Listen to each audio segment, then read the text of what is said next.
to maybe deal with all those squirrels. Again, squirrels still have 4 range in this current patch, in the tournament patch. We'll see if maybe some of those toads can get in and get some good hits, but he's going to have to have a lot of toads, especially now that Loof has moles. Lacante swapping out his snakes for skunks, knowing that Loof favoured that tier 1 play. On this map, game 2, Loof in the west as red, Lacante in the east as blue. Loof has a really easy expansion. Wow! Very close to his home base. He can just get that and it's just a little add-on for his main base. Amazing, and Lacante has no such options. Half the map is completely barren. So I'm going to say in this kind of map, Lacante is going to have some sort of rush, because any long-term games, unless he decides to buy a windmill right now in the very south here and hide it, we'll see if Loof can spot it, if he does buy it. Now, but Loof's going to have a huge economic advantage with so many bases around him.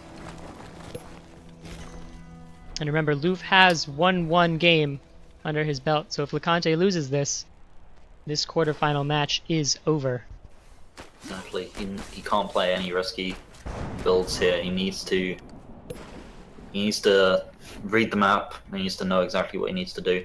Yeah, at the same time, this map kind of calls for a risky strategy of pushing forward as soon as you can and trying to avoid. Yeah. Lacante going 3 squirrel runs at his 8 farms. Loof opting for just the 1. He's going to drop down another 1. He does Also have a mole out. Mole coming out. Lacante getting his first squirrels out, and he's deciding maybe to push a little bit. I mean, he's going to have to control some of that high ground if he wants to get an expansion and have the game go longer. Definitely. I think this was a smart decision. Maybe he can get that windmill in the middle of the map and use that as a kind of stronghold center of his offense. Yeah, try and maybe block off that high ground with barbed wire. Gonna go and poke a farm. Nice. Takes one down. It's a great poke by him. Loof going ahead and rebuilding it, but again, that's an amount of time that farm is not producing food. And all the economic advantage that can be gained by Lacante right now is a good thing. And in terms of army value, that was still an even fight, really, because Loof lost that mole, and Lacante lost 5. Or maybe not 5. Just a couple of squirrels. Definitely looking at that army value graph, both players are just about back to an even fight. Loof now going more squirrels. 50 squirrels. Wow. Ooh. Lacante does Lacante already gonna have pick up that pigeons. forward expansion. And we'll see if he can hold this. Again, squirrels can't get past barbed wire, canceling that expansion, unfortunately. So Loof would have to use moles if Lacante were to put down a bunch of barbed wire. I think that would be a way to get back ahead in this match, is to wall off this whole base with barbed wire. Again, also picking off this. Pick off that squirrel warren.